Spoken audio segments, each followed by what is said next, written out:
Hola, soy Amanda Cano, madre de Nicolás, un joven de 15 años con autismo que ha transformado mi vida. Mi hobby es conversar, me encanta escuchar y contar historias. Y yo soy María Elena San Pedro, psicóloga, especialista en niños.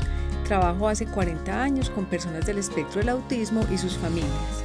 El objetivo de este podcast es mitigar el sentimiento de soledad y confusión que atravesamos tantas familias con un hijo con TEA, compartiendo nuestras experiencias y reflexiones.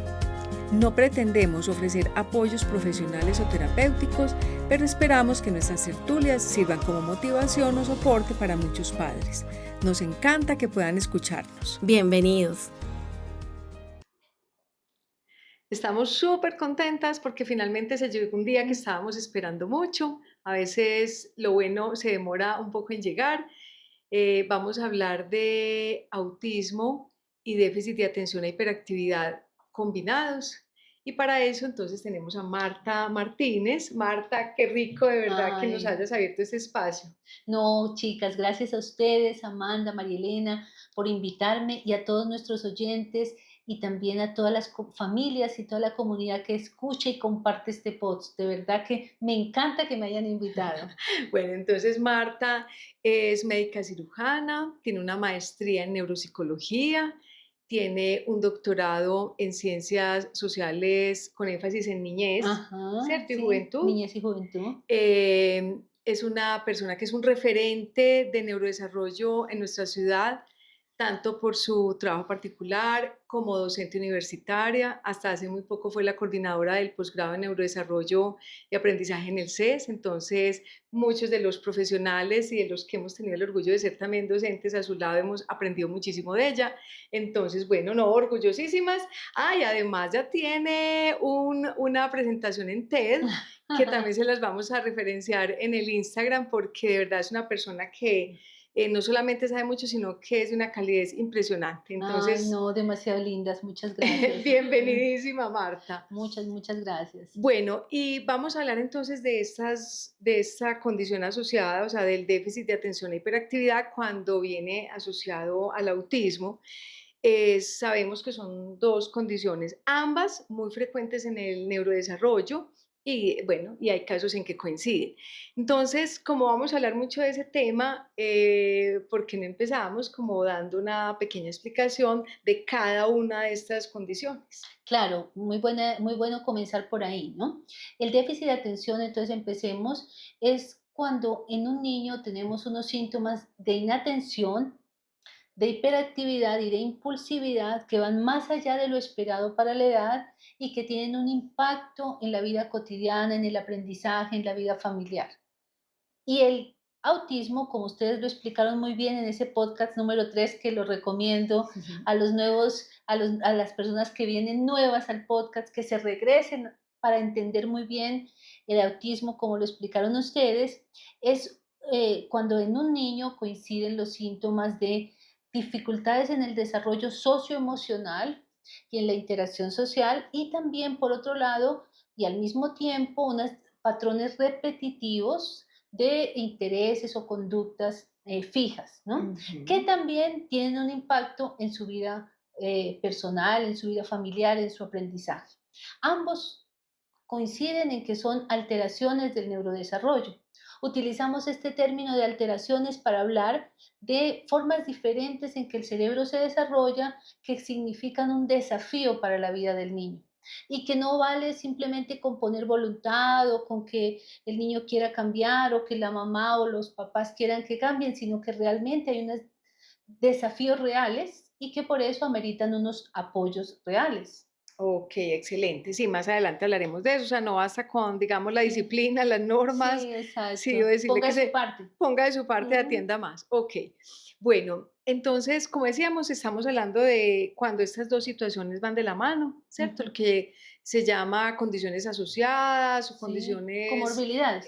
comorbilidades, aunque nosotros evitamos mucho esa palabra porque si no consideramos que el autismo sea una Ah, enfermedad, claro. pues entonces más bien hablamos o de condiciones concurrentes o Ah, condiciones claro. asociadas. Qué buen término. Pero bueno, la idea es que entonces sabemos que en la realidad pueden ir de la mano, ¿cierto? Ujú, Pero entonces también se pueden confundir. claro.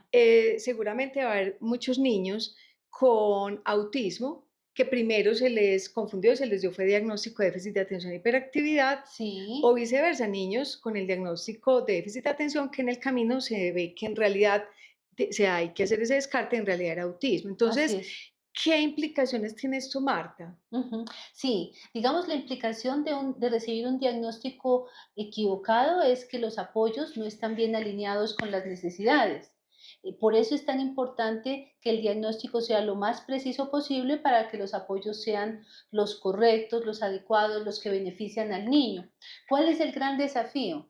Que los síntomas del autismo y el déficit de atención pueden ser iguales.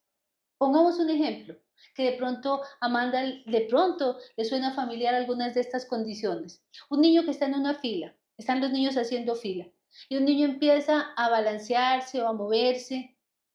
Entonces, ese movimiento, ese balanceo repetitivo puede ser porque el niño tiene unos movimientos para regularse en caso de autismo, o esos mismos movimientos pueden ser por inquieto, porque no puede controlar la inquietud. Entonces, el que está afuera mirándolo es el mismo síntoma, el mismo, digamos, la misma queja de la profe, por ejemplo. ¿Qué es lo importante aquí? Lo importante es que el clínico haga un análisis a fondo de la razón de la conducta, ¿no? De ese Ujú. síntoma, qué es lo que viene detrás de ese síntoma, porque si nos vamos solamente a llevar a las, digamos, a las quejas, muy seguramente es más fácil confundirse. ¿M? Otro ejemplo, tenemos un niño que no hace caso, puede ser porque sea desatento o porque si es un niño con déficit de atención, o puede ser un niño que tiene autismo y necesita unas instrucciones más estructuradas y que por eso no hace caso. Pero el no hace caso es igual para el que lo ve. Otro niño, por ejemplo, no mira. Puede ser por ese no mira. Puede ser porque está despistado o puede ser porque mirar es aversivo para el caso de un niño con autismo. Entonces, o puede ser que un niño interrumpa al hablar. En el caso del niño con déficit de atención, puede ser por su impulsividad y en el caso del niño autista puede ser porque desconoce, digamos, la parte, el lleva y trae de la conversación. Entonces, miren lo complejo que es y lo importante de que la evaluación sea abarcadora y de que el clínico vaya más allá del síntoma, sino que vaya al porqué, ¿no? Entonces, claro, pero es muy frecuente eso que ustedes ahorita nos dicen, que hayan niños que siendo un autismo eventualmente pueden ser, digamos, diagnosticados como TDAH y hay niños que pueden ser TDAH pero diagnosticados como autismo, o sea, se confunde. Pero mira que con lo que decís, me acuerdo que Nicolás, una dificultad grande que tenía era mirar. Mm, Y de hecho, para mí, una de las barreras fue que de lo primero que me enseñaron era, hágale una agenda visual, muéstrale pictogramas. Y yo era como, pues yo los hago, pero si no los mira, o sea, yo le mostraba y le decía, mira, y no miraba. Entonces, por ejemplo, ahí en ese momento yo ni siquiera, pues yo apenas estaba aprendiendo de autismo y para nada me interesaba lo del TDAH y a hoy no me ha interesado, la verdad, porque en lo que pues mi hijo tiene es autismo. Pero entonces ahora que recuerdo eso ajá. y viendo que últimamente como que ha sido más frecuente encontrar diagnósticos de ambos, o sea, que un mismo niño, una misma persona tenga ambos diagnósticos, entonces, ¿cómo se reconoce? Claro, pero ese ejemplo me encanta, Amanda, con lo que cuentas de Nicolás, ¿no es cierto? Porque puede ser que un niño le hagan unas agendas visuales, le hagan unas estrategias conductuales, pero si el niño, además del autismo, tiene el TDAH, no va a poder adherirse muy bien a las rutinas conductuales y va a aprovechar tanto y la profe va a decir, es que nos la pasamos todo el tiempo es tratando de convocarlo, tratando de llamarlo y como tú dijiste ahorita, le hacemos las agendas visuales, pero no le para bolas a las agendas visuales. Entonces, precisamente, cada vez sabemos más que estas dos condiciones pueden coexistir. ¿M? Hoy sabemos que 7 de cada 10 niños con autismo tienen una segunda condición asociada. 7 de cada 10 niños. La condición que más frecuentemente se asocia al autismo en los niños es el déficit de atención y otra que no sé si han hablado en algún podcast anterior, el negativismo desafiante, ¿no?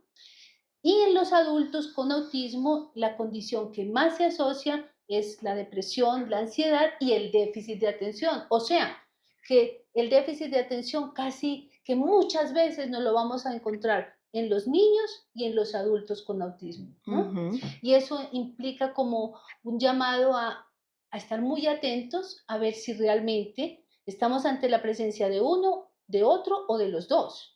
Exacto. De todas maneras, yo quiero aquí meter la cucharada porque en el ejemplo que diste de que cuando él estaba pequeño no miraba los pictogramas, eso solo no podría llevarnos a pensar que Nicolás presentaba déficit de atención, ¿cierto? Ajá. ¿Qué pasa? Que normalmente hoy no nos vamos a detener a hablar del diagnóstico porque eso Ujú. ya es un tema muy de los profesionales, ¿cierto? De cómo hacer lograr esa mirada clínica y cómo lograr hacer una evaluación exhaustiva que nos dé cuenta de si ambas condiciones están presentes.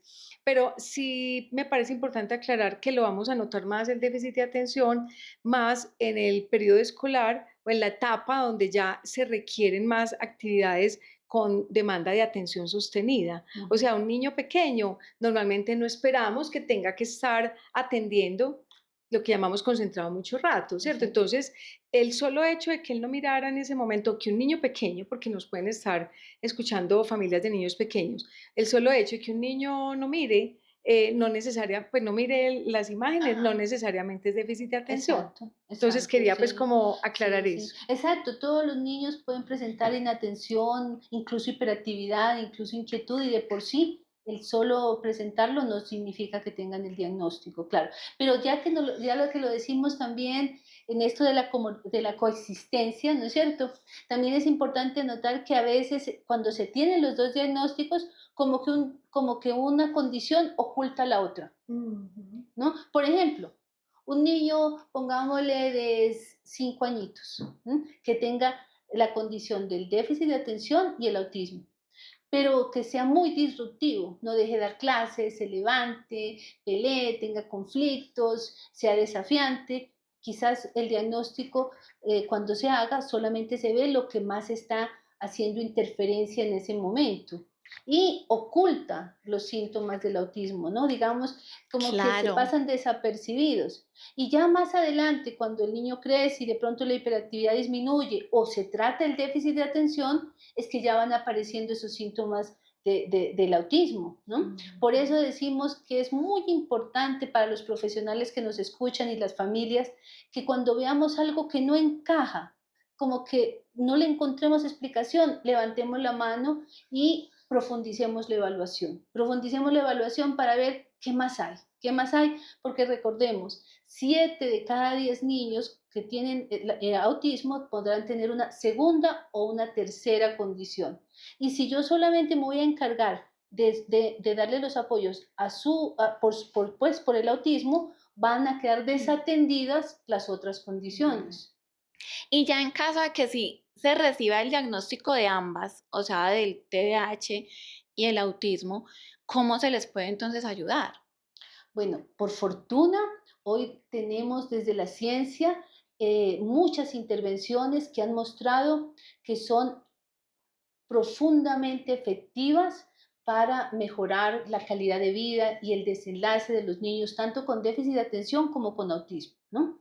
En la Fundación Integrar y ustedes que llevan una vida entera, digamos, conociendo, entendiendo, saben que por fortuna hay cosas que hacer y hay cosas que hacer que sí sirven y que sí funcionan, ¿no? Sabemos, por ejemplo, que las intervenciones conductuales son tan efectivas para el autismo como para el déficit de atención. Y que sabemos que hay cosas como las rutinas, como la anticipación, como el refuerzo positivo, que yo creo que todos tendríamos que hacer un podcast entero del refuerzo positivo, pues porque es una cosa tan potente que y sirve tanto que es algo que deberíamos todos dominar, ¿no es cierto? Dominar.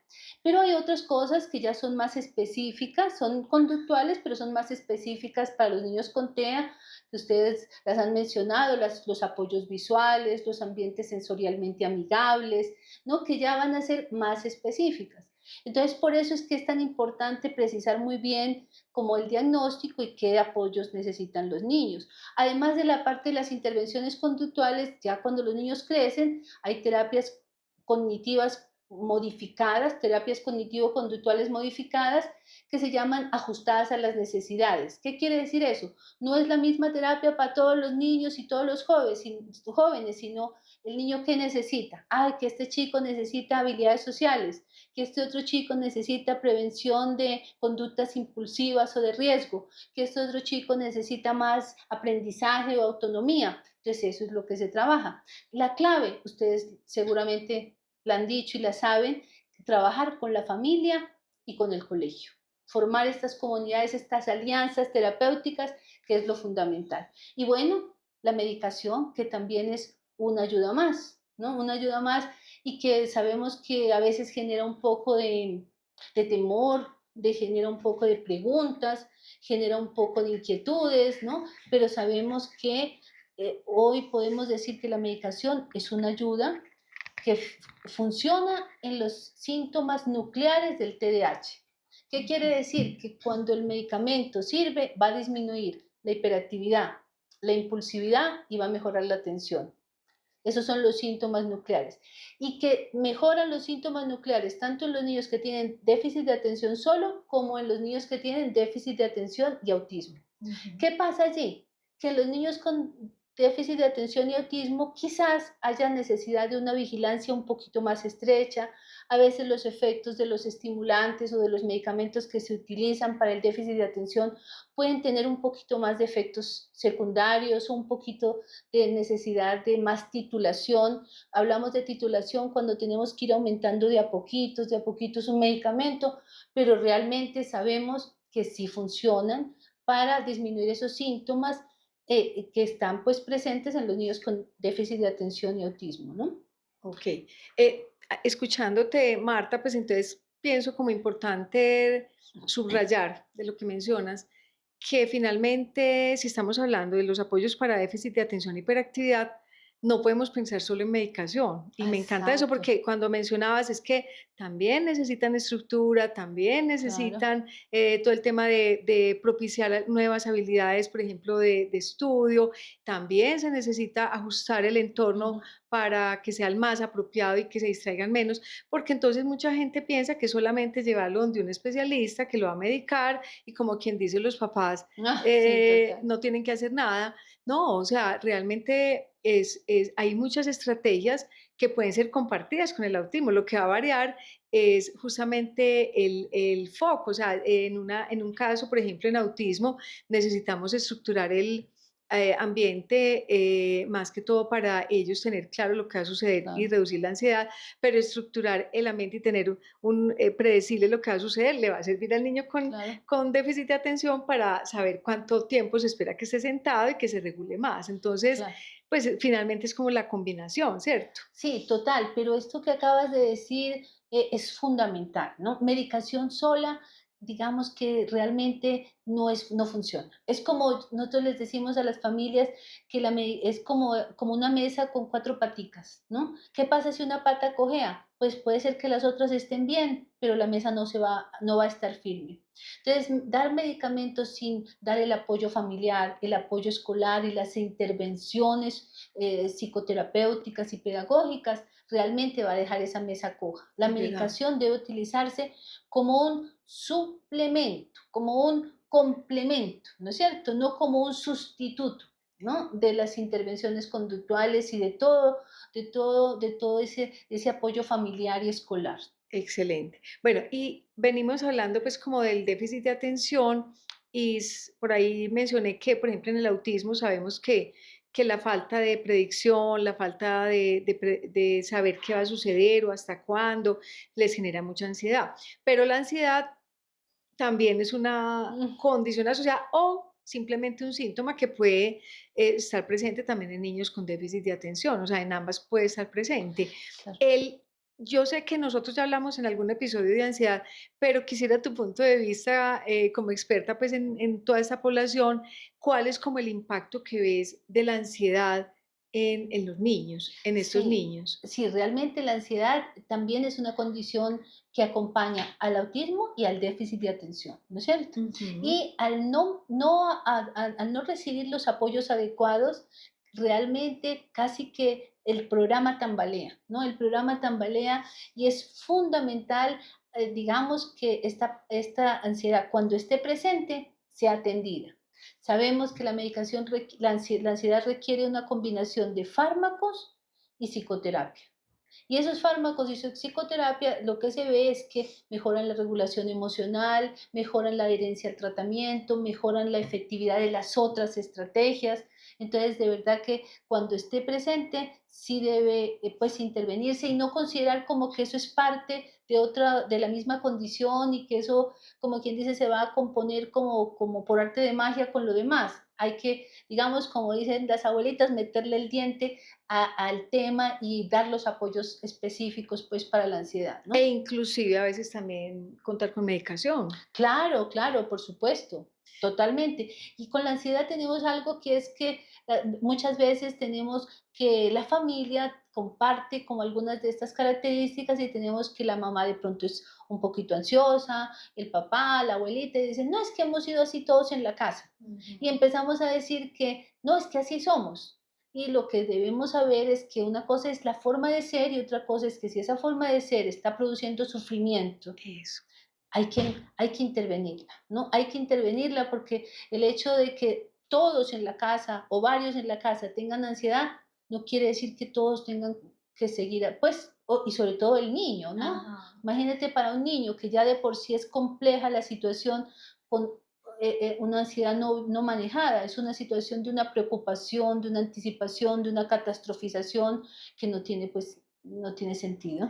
Y que además, yo lo que pienso mucho es que la ansiedad se minimiza porque realmente la experimenta es el niño y no necesariamente la expresa, Claro. ¿cierto? En cambio, estos síntomas tan manifiestos de Ujú. hiperactividad, de todo aquello, pues a veces recaen más en el adulto que se exaspera o que, ¿cierto? O sea, le afecta su vida, pero en la ansiedad el niño está sufriendo mucho. Entonces yo creo que hay Claro, que ser claro. súper observadores para ser sensibles a esto. Sí, muy observadores y preguntar mucho y conversar mucho, porque como dicen nuevamente las abuelitas, la procesión va por dentro. Caras Ay, vemos, corazones sí, no sabemos. así Y es. entonces imagínense, no, es que él es así, así hemos sido todos. No, si una persona está más preocupado, más temeroso, más catastrófico, no, hay que intervenir esa situación y muy, muy importante, hoy contamos con excelentes terapias a nivel psicoterapéutico y farmacológico Ujú.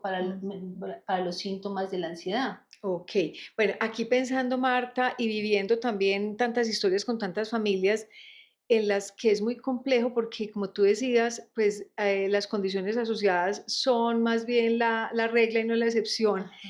Entonces son niños que pueden tener muchas necesidades al mismo tiempo y por lo tanto también muchas necesidades de apoyo. Entonces, ¿cómo priorizar todo esto? Porque esto se vuelve muy difícil. Claro, importantísimo porque a veces las familias reciben sus evaluaciones y una lista de intervenciones, de varias, ¿no? Que no alcanzan casi los días de la semana o el bolsillo para todas esas, para todas esas intervenciones. Entonces, muy importante que cuando la familia reciba la evaluación se siente con su equipo terapéutico y empiecen a priorizar. Primero desde el punto de vista tiempo y desde el punto de vista económico, pero sobre todo de lo que más está impactando la vida del niño, ¿no? Y empezar por ahí. No quiere decir que todas las cosas haya que hacerlas el mismo día ni al mismo tiempo. Hay que empezar y hoy sabemos que lo primero, la base de todo el desarrollo es la parte de la seguridad emocional. Y sabemos que, y seguramente Amanda nos podrá dar más testimonio de esto, la crianza implica desafíos y cuando hay crianza de un niño que tiene este tipo de condiciones, pues los desafíos también se multiplican, las satisfacciones y los desafíos se multiplican. Y entonces a veces ese vínculo puede erosionarse un poquito, esa relación puede erosionarse un poquito, pero por fortuna hoy sabemos que el vínculo también puede volverse a tejer, que el vínculo puede volverse a construir y que no hay nada que sea más importante que ese lazo, que ese vínculo que mantiene la mamá, el papá, el cuidador con el niño y que le da la seguridad emocional. Investigaciones han mostrado que la seguridad emocional es la base, el escenario donde florece todo lo demás. Que si tenemos esa seguridad emocional, bien podemos sobre esa seguridad emocional trabajar lo cognitivo, lo conductual, el aprendizaje, la regulación emocional. Entonces yo diría empezar por ahí, ¿no es cierto? Empezar por ahí y nunca dejar que eso quede como sin atender, ¿no? Que esa es como los cimientos, ¿no? Del desarrollo, pues, del niño, ¿no? Y ya poco a poco ir haciendo y también ir mirando, ¿no? Porque el desarrollo es dinámico. Un día un niño puede necesitar un foco en algún punto, en alguna estrategia, otro día hay que cambiar de foco, ¿no? Entonces, digamos que por eso hay una necesidad de una comunicación constante con el equipo terapéutico y con los papás y el colegio. Sí, un diálogo, pero que no implica que esté, como decías al comienzo, en todas partes Sí, al mismo tiempo. ¿Cómo era que sí. es esa película? Sí, como todo al mismo tiempo, porque realmente eso es lo que se vuelve, Sí, a veces no se está logrando nada por estar picando en todas partes. así es, sí. Sí, esto es importante, ¿no? Porque a veces queremos como las curas milagrosas. Y para los papás es difícil decir, no, venga, aquí en internet le tenemos esta cura milagrosa, esta otra, en 2 semanas, en 2 semanas, en 2 semanas se lo tenemos como nuevo, ¿no es cierto? Y cuando escuchan a los profesionales que les decimos, esto es de toda la vida, esto es una maratón, esto es un camino largo, entonces tenemos que saber que tenemos que darle tiempo a las intervenciones y ese tiempo implica paciencia y trabajo y esfuerzo, entonces, pero sabemos que mira, ya Amanda nos lo podrá decir, que ese tiempo y esa paciencia valen la pena. Es que, ¿sabes qué, Marta? Yo hoy, o sea, Nicolás va a cumplir ya 17 años. Entonces, cuando hablabas ahorita de seguridad emocional, claro, yo, o sea, de entrada, yo hoy en día emocionalmente soy muy estable. Entonces, mi hijo es súper alegre. O sea, Nicolás es un niño que todo lo disfruta. O sea, es Joven, sorprendente. joven. Bueno, un joven, un joven que todo lo disfruta. Y en estos días con alguien hablaba y me decía, ay, es que Nico es como vos sos tranquila, él es tranquilo. Ajá, Y yo por dentro pensé como, pues ahorita parece así, pero es no que sé. dar esa seguridad emocional, cuando tu hijo lleva un año entero sin dormir, Mm, cuando tiene trastorno de sueño, cuando perdió los esfínteres, pues cuando ya tenía El control control de de esfínteres, esfínteres y sí. perdió el ujú. control de esfínteres, cuando tiene una encopresis y unos problemas digestivos tremendos, cuando yo me acuerdo una escena que quizás ya la conté aquí, y es que se sentaban a los 5 añitos en el preescolar a hacer como estas fichas que les ponen de trabajo y en cuestión de 10 segundos ya había destruido el papel, se había comido la crayola, el papel, el colbón, todo el material. O sea, en ese momento, si a mí me hubieran dicho, no, mira este video de cómo va a ser Nicolás a los 15, yo me hubiera reído y hubiera dicho, mentiras, eso no se Ajá, puede, eso es imposible. ¿Qué tuve que hacer? Un esfuerzo muy grande, o sea, lograr brindar a ese hijo esa seguridad emocional de la que estás hablando requiere, desde mi punto de vista, que lo viví como mamá, un esfuerzo inmenso, porque además uno se siente culpable. O sea, si yo digo, él ujú, está acabando con todo, se está comiendo lo que no es, no come comida, pero come piedras y tierra. Pero voy a cerrar los ojos, me voy a calmar, voy a armar un plan y de las 20 cosas que tengo que hacer, solamente le voy a apuntar a 2 y me voy ajá, a concentrar con 2.